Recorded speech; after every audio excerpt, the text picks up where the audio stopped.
오늘 말씀은 빌립보서 3장 4절부터 9절까지 말씀입니다.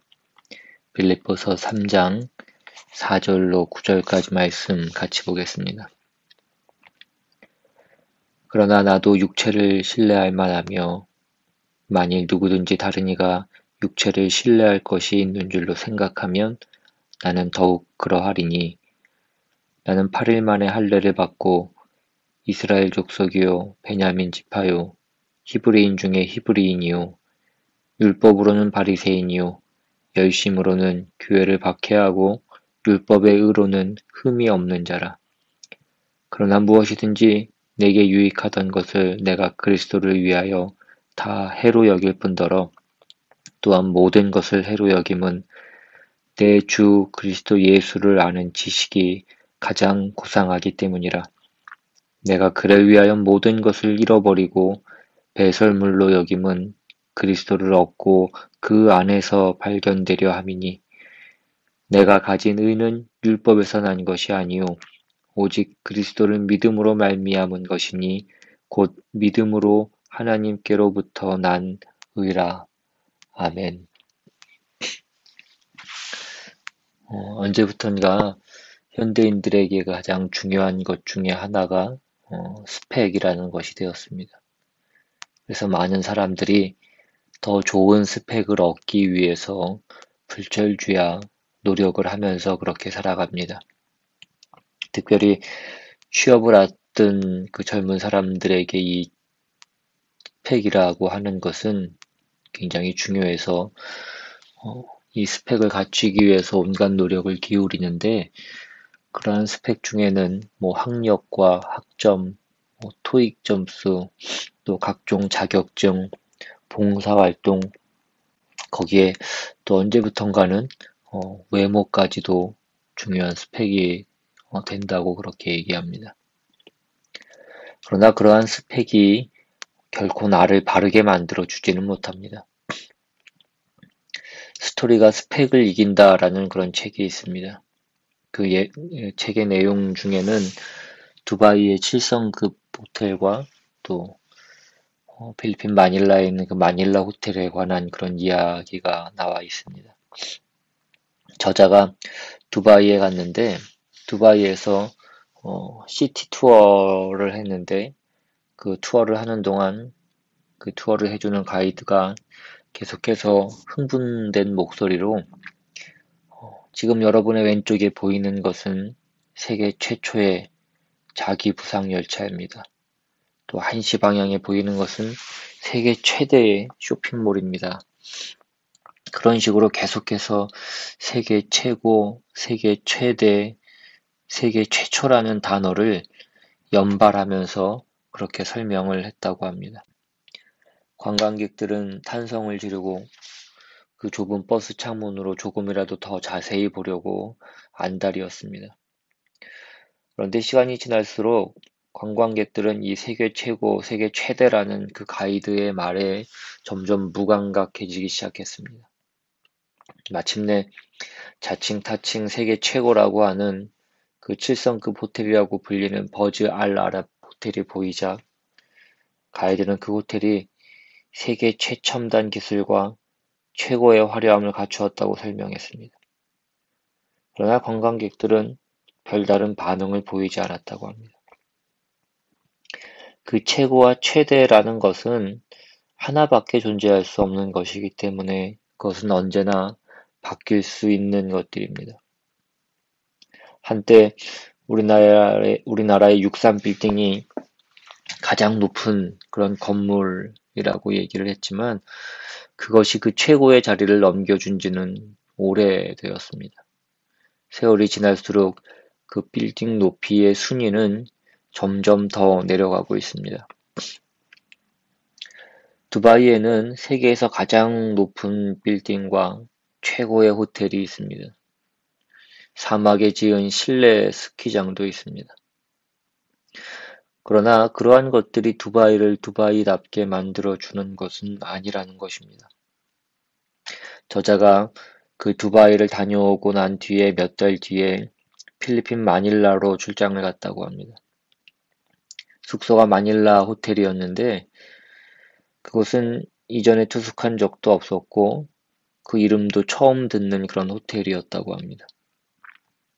도착해서 짐을 풀고 숙소 안을 둘러보다가 테이블 위에 놓인 조그만 책갈피를 발견했는데 거기에는 이렇게 적혀 있었습니다.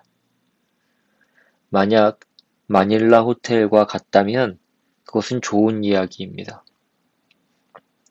이 문구는 예전에 좋은 소설이 무엇이냐는 기자들의 질문에 소설가 해밍웨이가 한 답변이라고 합니다. 이 호텔은 100여 년 전에 세워진 호텔인데 아이젠하워 미국 대통령, 비틀즈, 영화배우 존 웨인, 정치인 로버트 케네디 등 많은 명사들이 묵은 곳이라고 합니다. 비록 건물 여기저기에 전쟁의 그 상흔이 있고 세월의 무게로 많이 낡았지만 그 호텔에는 그 호텔만의 정서와 역사가 있어서 세계 각국의 여행자들을 불러 모은다고 합니다. 두바이의 버즈 알아랍 호텔이 최대의 호텔이라면 이 마닐라 호텔은 유일한 호텔인 것입니다. 최고와 최대는 시간이 지나면 그 타이틀을 잃게 됩니다. 현대 기술과 자본은 언제나 더 높은 것과 더 큰 것을 만들어내려고 하기 때문입니다. 그러나 유일함은 시간이 지나도 그 타이틀을 잃지 않습니다. 오히려 시간이 지날수록 더 그 빛을 발하게 됩니다. 그래서 최고와 최대를 추구하는 그 스펙은 유일함을 추구하는 스토리를 이길 수 없다라는 것입니다.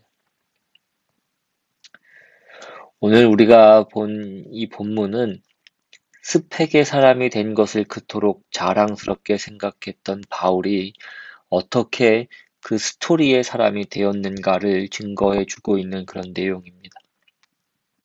우리가 지난주에도 살펴봤지만 대부분의 초대교회가 그러했듯이 빌립보 교회에도 거짓 교사들이 있었습니다. 그들은 율법주의자들이었습니다.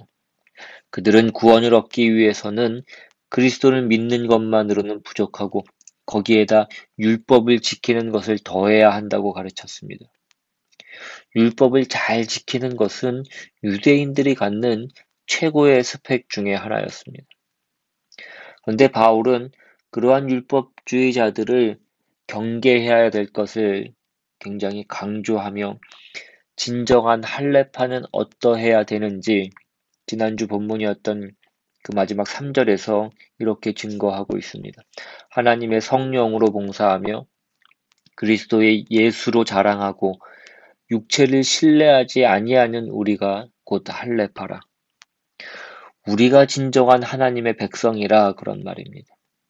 할례를 받아야 진정한 하나님의 백성이 되는 것이 아니라 이렇게 성령으로 봉사하고 그리스도 예수만을 자랑하고 육체를 신뢰하지 않은 우리가 참 명예롭고 영광된 진정한 하나님의 백성이다라고 얘기하는 것입니다.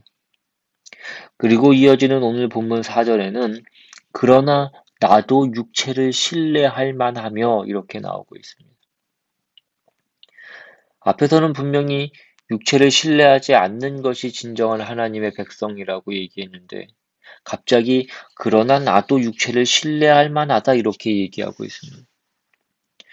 바울은 지금 자신이 과거에 가졌던 그 자랑과 자신이 가치 있게 생각했던 내용들을 이제 나열하는 것입니다. 그가 이렇게 하고 있는 유일한 목적은 과거의 자신의 모습과 현재 예수 그리스도 안에서 새롭게 얻은 그 특징을 대조해서 보여주려고 하는 데 있습니다. 실제로 오늘 본문은 그리스도인이 된다는 것이 무엇을 의미하는지 가장 확실하게 알려주는 인상적인 진술이기도 합니다. 먼저 5절에 보시면 나는 8일 만에 할례를 받고 이스라엘 족속이요 베냐민 지파요 히브리인 중에 히브리인이요 율법으로는 바리새인이요 멸시부로는 교회를 박해하고 율법의 의로는 흠이 없는 자라라고 이렇게 얘기합니다. 자신이 과거에 어떤 사람이었으며 무슨 일을 했는지 열거합니다. 그가 출생했을 때부터 얻은 것과 또 그 후에 스스로 성취한 것들입니다. 그는 지금 자기가 이 세상에 있는 가치 중에서는 최고의 가치를 추구하는 자였고 그 가치에 도달한 자였다라고 얘기하는 것입니다. 나는 육체를 신뢰할 만한 자였다. 다른 누구보다 더욱 그러한 사람이었다. 8일 만에 할례를 받았다라는 것은 그가 유대인으로 태어났다는 것을 얘기합니다. 이방인에서 유대교로 개종한 사람들은 성인으로서 할례를 받았던 것에 반해서 생후 8일 만에 할례를 받았다라는 것은 그가 참 유대인, 즉 타고난 유대인이었다는 것을 얘기하는 것입니다. 이스라엘 족속이라는 것은 바울의 부모도 정통 유대인이었을 뿐만 아니라 조상 대대로 그러했다는 의미입니다. 베냐민 지파라는 것은 베냐민 지파는 이스라엘 12지파 중에서 작은 지파였지만 자랑거리가 많은 지파였습니다. 야곱의 12아들 중에 베냐민만 약속의 땅에서 태어났습니다. 이스라엘의 그 첫 번째 왕인 사울도 베냐민 지파였습니다. 성전이 있는 그 예루살렘이 베냐민 지파의 땅이었고 그들이 70년간 바벨론에서 포로 생활한 후에 다시 돌아와서 그 새로운 공동체를 재건할 때에도 가장 핵심적인 역할을 했던 것이 유다 지파와 베냐민 지파였습니다. 바울의 본래 이름이 사울이었던 것을 보면 바울은 자신이 베냐민 지파였던 것을 굉장히 자랑스럽게 생각했던 것으로 보입니다. 또 그는 히브리인 중에 히브리인이었다고 그렇게 얘기합니다. 유대인 중에는 헬라파 유대인과 히브리파 유대인이 있었습니다. 그것은 그들이 태어날 때 어디에서 태어났고 어디에서 살았는가 등으로 구분하는 그런 요소들이 있기도 했지만 가장 중요한 그 둘을 나눠주는 결정적인 차이는 그들이 쓰는 언어였습니다.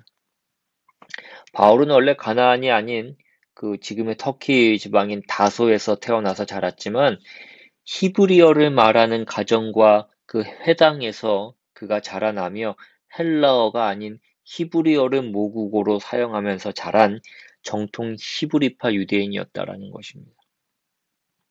그리고 또한 그는 율법으로는 바리새인이었습니다. 바울은 자신이 유대인 중에서도 가장 엄격한 분파인 바리새파의 생활을 했다라고 그렇게 얘기합니다. 그 바리새파는 율법을 삶의 모든 영역에서 적용했던 자들입니다. 바울이 자신을 율법으로는 바리새인이라 율법의 기준으로는 바리새인이라고 얘기하는 것은 자신이 율법을 깊이 연구하고 지키려는 것을 얼마나 소중하게 여겼는지를 보여주는 것입니다. 이것이 바울이 태어날 때부터 갖고 있었던 자랑거리였습니다. 이것들은 유대인이라면 누구나 부러워하는 것이었고 누구나 갖고 싶어 했던 그런 스펙이었습니다. 열심으로는 교회를 박해하고 율법의 의로는 흠이 없는 자라고 얘기합니다. 자기는 완벽했다고 그렇게 얘기합니다. 그러나 바울은 그 다음 7절을 그러나로 시작하면서 지금까지 쓴 것들에 대해서 반전을 이루어냅니다. 그가 앞에서 언급한 것들을 이제 그리스도를 위하여 해로 여기고 배설물로 여기게 됐다라고 얘기합니다. 여기서 여긴다라는 것은 그가 깊이 생각하고 비교하고 검토하고 확인해 보아서 내린 판정이라는 것입니다. 율법으로 추구하려고 했던 가치들과 하나님이 예수 안에서 주려고 하는 가치와의 비교를 얘기하는 것입니다.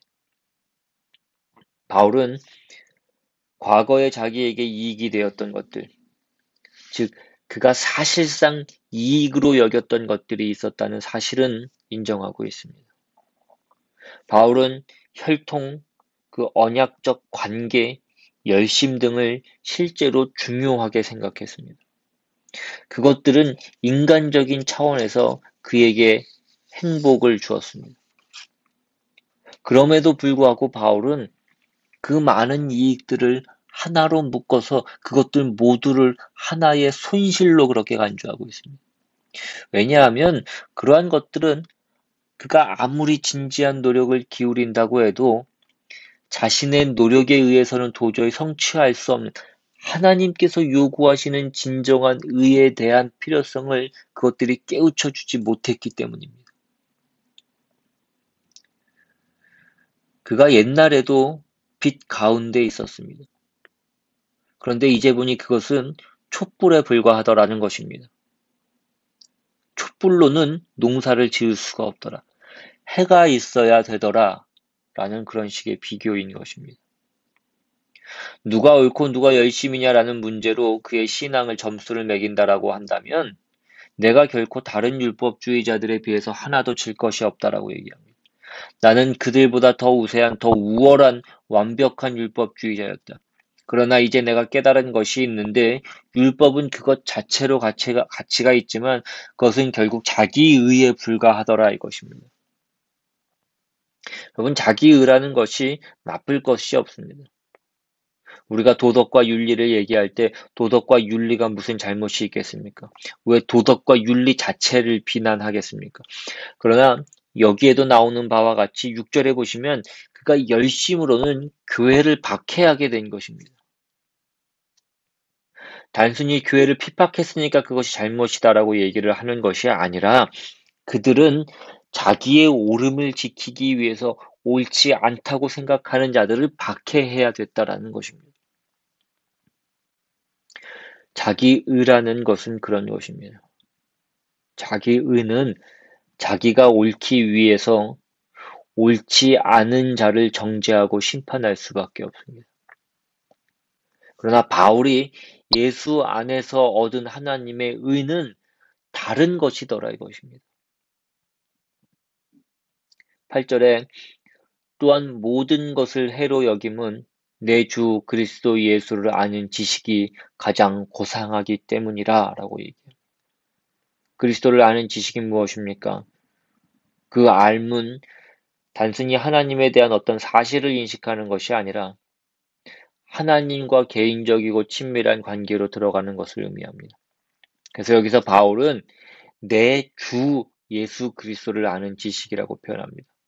바울은 나의 주, 나의 왕으로서 예수를 알고 있습니다.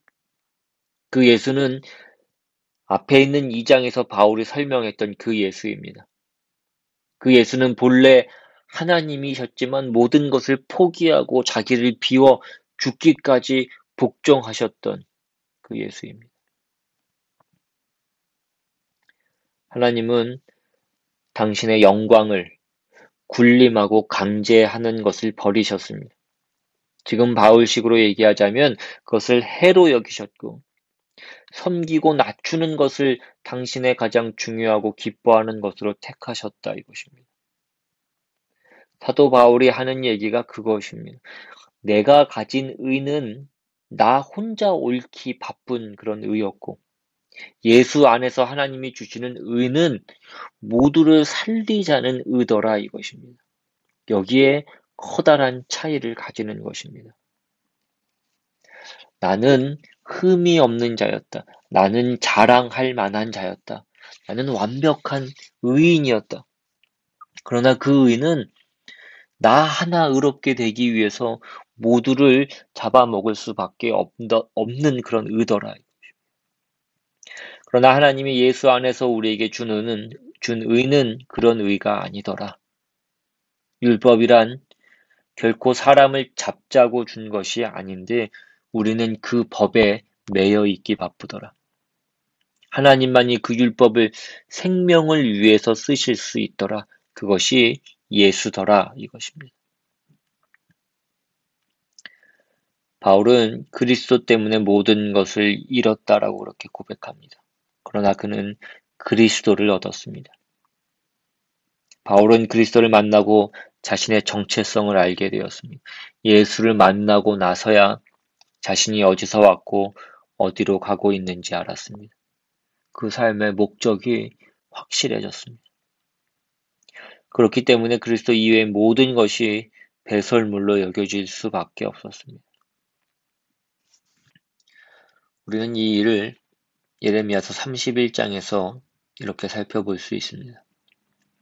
예레미야서 31장 31절 이하에 여호와의 말씀이니라. 보라, 날이 이르리니 내가 이스라엘 집과 유다 집에 새 언약을 맺으리라.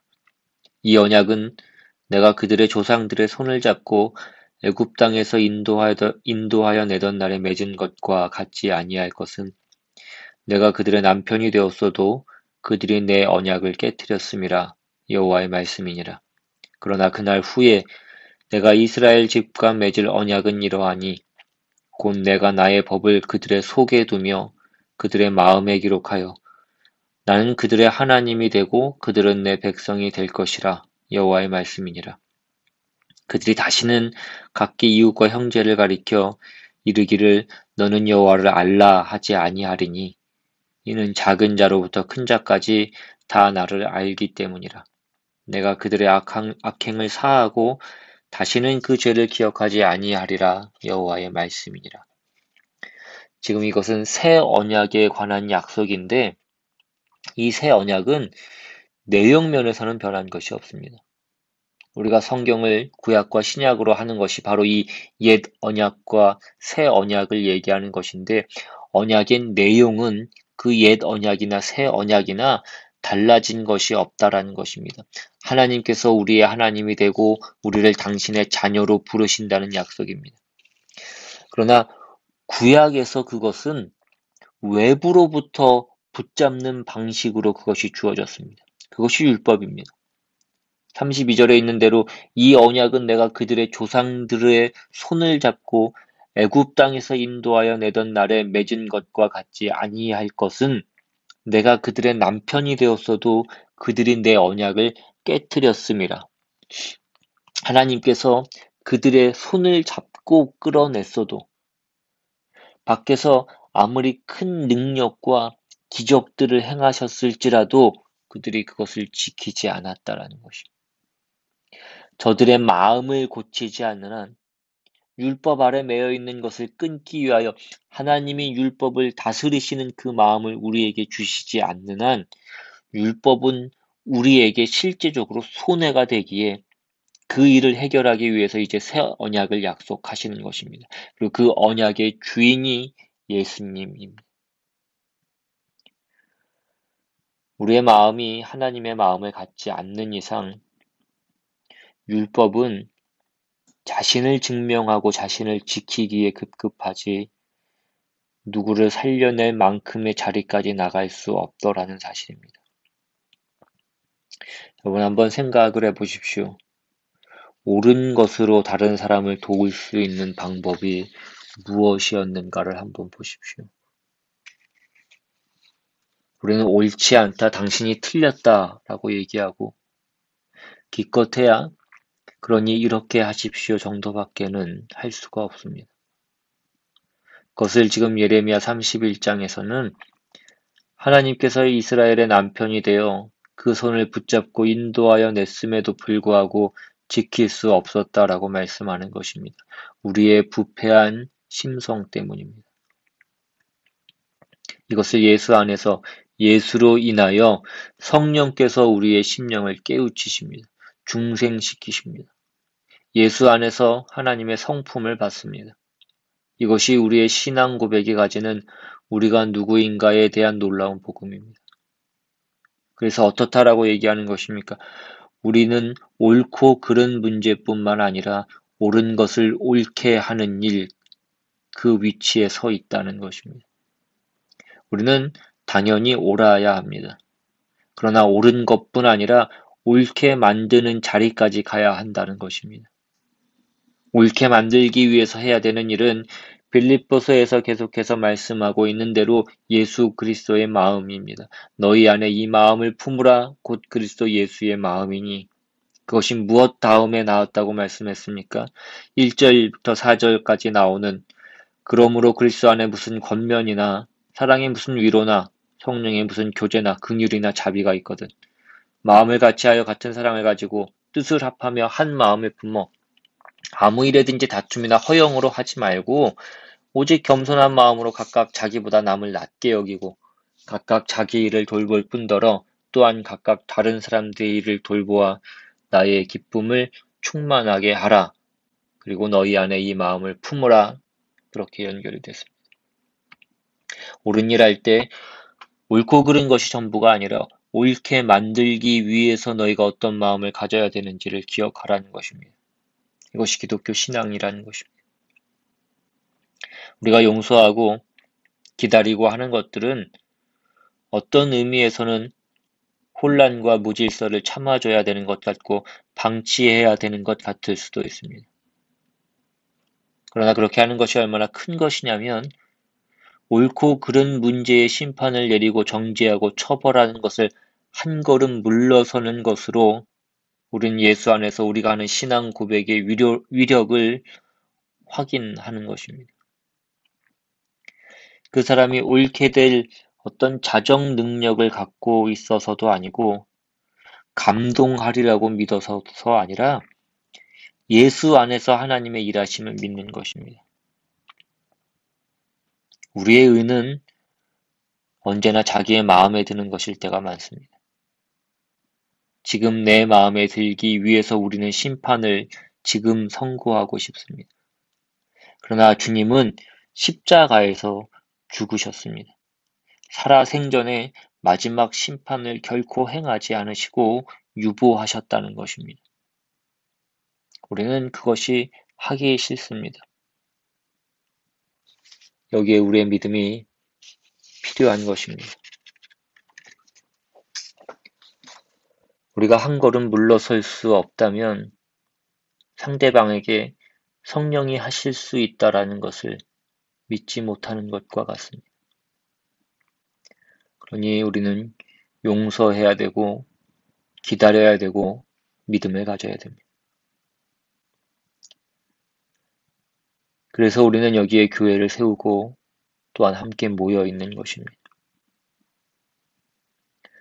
복음의 능력, 복음의 신실함, 복음이 지금 역사하고 있는 시간이라는 것을 우리가 증거하고 있는 자들이 되어야 됩니다.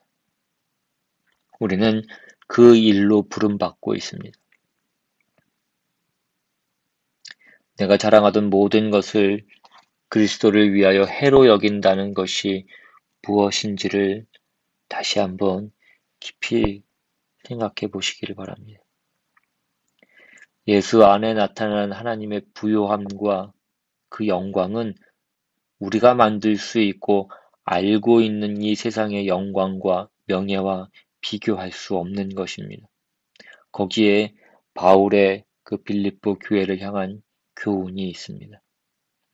너희가 복음의 진정한 의미를 알기 원한다.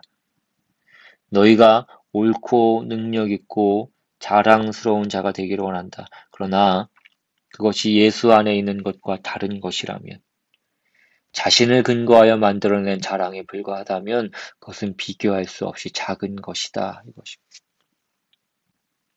내가 왜 너희에게 이 편지를 쓰는지, 왜 너희에게 복음을 전했는지, 그 명예가 무엇인지 기억하라.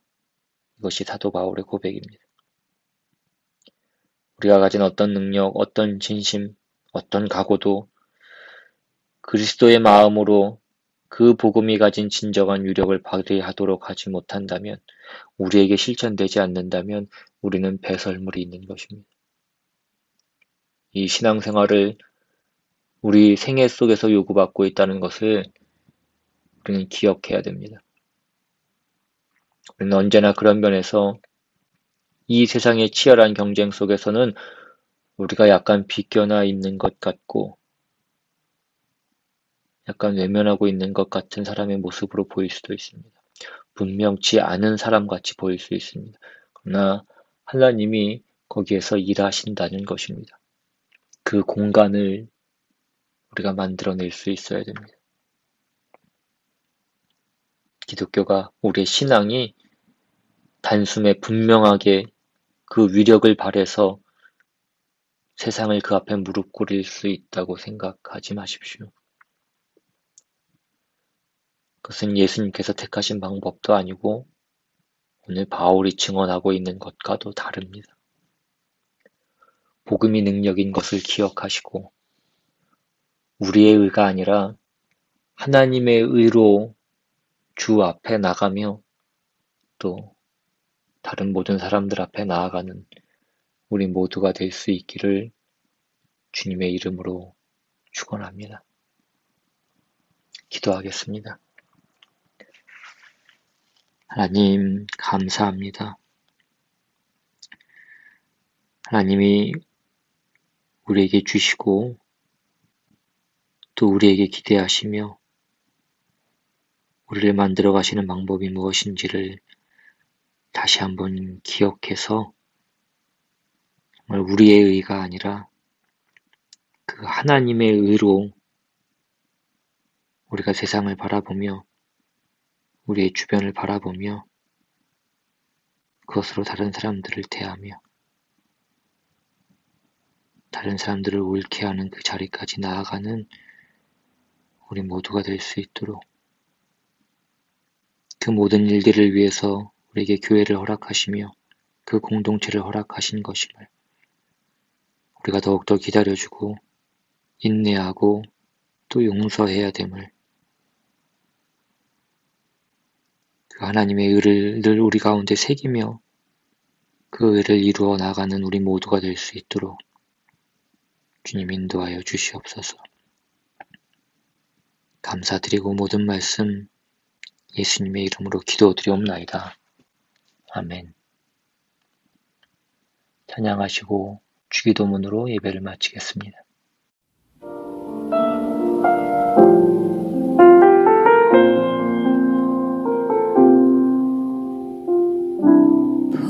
보소서 주님 나의 마음은